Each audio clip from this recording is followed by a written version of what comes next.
Esse é o Ancapso e nós vamos falar agora da possibilidade do Biden apontar a Kamala Harris para a Suprema Corte Americana, tá? Estão se discutindo isso lá nos Estados Unidos. Eu não acho que vai acontecer, tá? Mas está sendo discutido isso lá.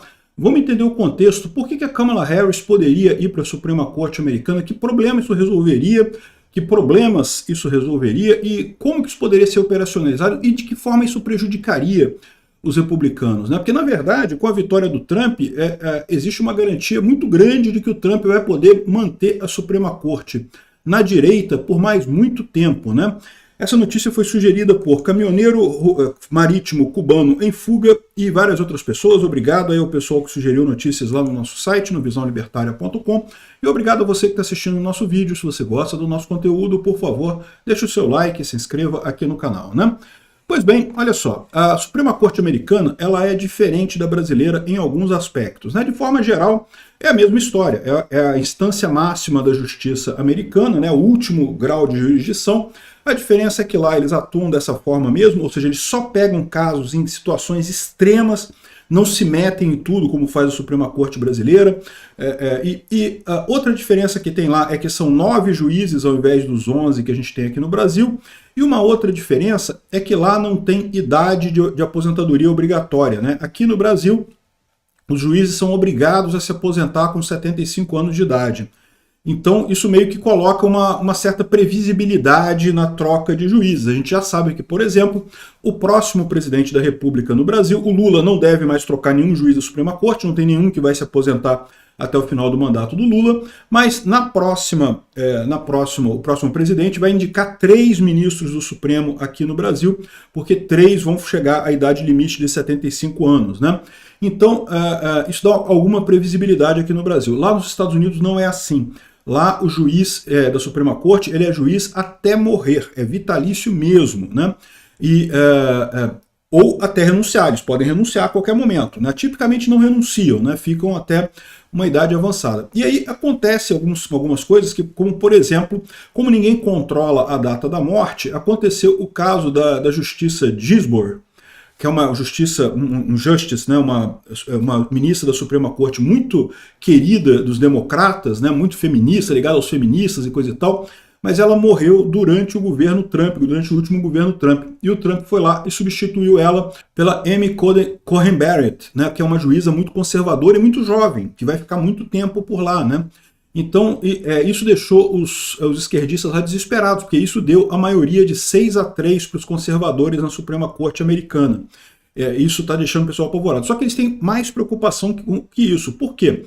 Porque tem alguns juízes conservadores, basicamente a Sonia Sotomayor, que já está com 70 e tantos anos e tem um monte de problema de saúde. Então, qual que é o temor dos democratas? Que o Trump vai assumir agora e pode acontecer da Sotomayor emburacar mais adiante, né? Morrer mais adiante. E aí o Trump vai poder indicar o substituto da Sonia Sotomayor, vai fazer uma maioria de 7-2 na Suprema Corte Americana a favor dos conservadores, né? Então esse é o pavor do pessoal.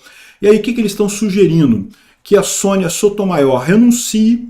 Isso abriria uma vaga agora, e como o Biden, neste momento, ele ainda tem a maioria no Senado, o Biden não tem mais a maioria na Câmara dos Deputados, mas a Câmara dos Deputados não tem nada a ver com indicação de ministros lá para o Supremo americano, é só o Senado. E no Senado, os democratas ainda têm a maioria neste momento. Então, o Biden poderia nomear um novo juiz para a Suprema Corte, e esse juiz seria aprovado e substituiria a Sonia Sotomayor, né? Que, como eu falei, já está com 70 anos de idade. Quantos anos ela tem? Tem aqui um quadro com todas as idades dos juízes aqui. Ela está com 70 anos de idade, exatamente. E foi indicada pelo Obama, ela, né? E aí, ou seja, ela seria trocada, e isso garantiria que não ia perder essa vaga recentemente. E aí a sugestão que o pessoal está falando é colocar justamente a Kamala Harris, né? Porque a Kamala Harris tem um perfil mais de extrema esquerda, e realmente tem. A Kamala Harris sempre foi muito esquerdista. O único problema é que ela nunca foi juíza, mas não há esse requerimento também na Suprema Corte Americana. Igual a Suprema Corte brasileira, que não exige você não precisa ser nem advogado em tese para ser juiz da Suprema Corte brasileira. Basta você ter conhecimentos de direito, né? E a gente já teve um juiz, né, o Barata Ribeiro, que era médico, que não era advogado, né? Quem é carioca conhece a rua Barata Ribeiro ali em Copacabana, né? Enfim, mas no caso lá também, não precisa ser juiz para ser Suprema Corte. Então, em tese, a Kamala Harris ela foi procuradora. Conhecimento de direito ela tem, né? Ela é advogada, né? É da área do direito. Enfim, esse é o plano que o pessoal está ventilando. O Biden poderia aproveitar agora o final do governo dele, que ele ainda tem maioria no Senado. A Sotomayor renunciaria agora e ele indicaria a Kamala Harris para o lugar dela. Daria uma aposentadoria digna para Kamala Harris, que para pensar, Kamala Harris agora ela entra numa espécie de limbo político, né? Ela tentou ser presidente, perdeu. Então não tem muito o que ela fazer. Se ela for candidata a qualquer outro cargo, seria uma diminuição no status dela, né? Então, ou seja, ela meio que entra num limbo político agora, foi vice-presidente americana, foi candidata a presidente e perdeu. Para onde é que ela vai, né? E aí a saída seria colocar ela na Suprema Corte. Ela é mais jovem, então teria mais tempo lá na Suprema Corte pelo Biden. Isso vai acontecer? Acho pouco provável, tá? Porque a Sotomayor, ela... primeiro que os juízes lá na Suprema Corte não têm esse costume de renunciar, eles ficam até a morte mesmo, então acho pouco provável a Sotomayor fazer isso, mas mais ainda complicado é que a maioria que os republicanos têm no Senado depende exatamente do voto da vice-presidente. Deixa eu explicar. O Senado lá nos Estados Unidos tem um número par de senadores, é um senador para cada estado, então são 100 estados, são 100 senadores, né? Tem 50 estados americanos, cada um tem 2 senadores, 100 senadores no total. E aí o que acontece? Está 50-50, é 50 republicanos e 50 democratas. Por que os democratas têm a maioria? Porque lá o presidente do Senado é o vice-presidente. Então, automaticamente, quem é vice-presidente tem o papel de presidente do Senado lá nos Estados Unidos. E quem que é a vice-presidente nesse momento? A própria Kamala Harris. Então, vamos supor que o Biden indique o nome da Kamala Harris para a Suprema Corte lá nos Estados Unidos. A votação ficaria 50-50 nos senadores, e a própria Kamala Harris teria que fazer o voto de desempate aprovando ela mesma para a Suprema Corte. Ficaria muito estranho, poderia ser questionado juridicamente, poderia gerar um monte de problemas, ela deveria se colocar como isenta nesse caso. Se o Biden indicar outra pessoa, eu acho que isso aqui tem um pouco mais de chance de acontecer. Mas para indicar a Kamala Harris, eu acho complicado disso acontecer. Por outro lado, para o Trump é uma coisa maravilhosa, né? Que a eleição do Trump agora pode assegurar que a Suprema Corte vai manter a sua maioria conservadora por muitas décadas ainda. Por que isso? Porque você começa a ver aqui ó, a idade dos juízes da Suprema Corte. É lógico, aqui, ó, a última indicada conservadora foi a Amy Coney Barrett, com 52 anos, é nova ainda, vai ser Suprema Corte por muito tempo. O Biden indicou a Ketanji Brown Jackson, que está com 54 anos, também vai ser por muito tempo ainda a Suprema Corte, né? Vai ser juíza por muito tempo. Aí, só que você tem aqui ó, o pessoal da era Bush, tá? Tem 3 juízes conservadores aqui, o John Roberts, o Clarence Thomas e o Samuel Alito, que são conservadores indicados pelo Bush pai, o Clarence Thomas, e pelo Bush filho, o John Roberts e o Samuel Alito. Então esses 3 aqui já estão na faixa dos 70 anos, aqui, os 70 anos, esses 76, 74 anos aqui, ou seja, eles já estão há bastante tempo e começa a chegar na idade que pode começar a ter problemas de saúde, né? Então, ou seja, o Trump tem a oportunidade agora de justamente trocar esses juízes, né? Eles têm que renunciar, tá? O Trump não tem como tirar o juiz tem que renunciar. Mas o Trump pode fazer isso e como ele tem a maioria no Senado também, ele pode indicar juízes conservadores para esse pessoal aqui.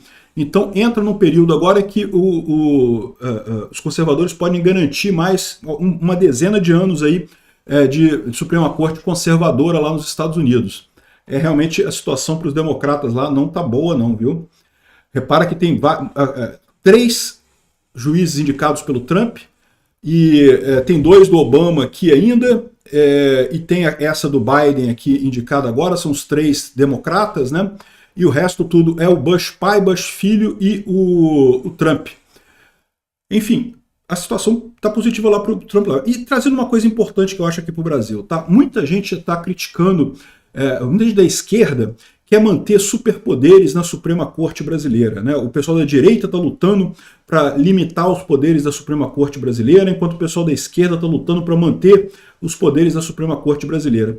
Eu não sei não, eu tenho a impressão que a esquerda vai se arrepender profundamente dessa escolha que eles estão fazendo agora. Por quê? Porque, como eu falei para vocês, a direita veio para ficar. Eu não sei quem vai ser eleito em 2026, pode ser até que o Lula continue presidente em 2026, seja reeleito e coisa e tal, mas o fato é, a tendência é clara, a direita está crescendo. Muito em breve, a direita vai indicar mais juízes para a Suprema Corte brasileira, muito em breve, em alguns anos, a gente vai ter uma maioria conservadora na Suprema Corte brasileira, e nesse momento, aí a esquerda vai chorar. Por quê? Porque aí eles vão ter uma Suprema Corte de direita e totalmente sem limite, porque a esquerda lutou para não dar limite para a Suprema Corte, né? Eu não sei não, tá? Eu acho que, é o que eu falo para vocês, as pessoas têm que olhar a política como o sistema, né? O sistema tem que estar funcionando, não o meu lado tem que estar ganhando. E a esquerda está num desespero tão grande com a ascensão da direita, que está olhando tudo como não, o meu lado tem que ganhar e não interessa se o sistema está funcionando ou não. Isso tem esse problema. Daqui a pouco vai ter uma maioria conservadora aqui, porque foi isso que aconteceu nos Estados Unidos, tá? A Suprema Corte já teve uma maioria democrata na década de 70, década de 80, e agora virou uma maioria conservadora para lá. E agora, aqui no Brasil, isso pode acontecer de novo com essa onda conservadora. Essa onda conservadora não vai para lugar nenhum, meu amigo, só tende a crescer no Brasil. O pessoal da esquerda devia estar prestando atenção nesses projetos de limitar o poder da Suprema Corte, porque isso um dia vai voltar contra eles. Obrigado por assistir o vídeo até o final. Além de curtir, compartilhar e se inscrever no canal, considere se tornar patrocinador com valores a partir de R$ 1,99. Clique no botão Seja Membro abaixo para saber as condições e vantagens de patrocinar o canal. Mais informações sobre o nosso projeto, visite nossos sites indicados na tela.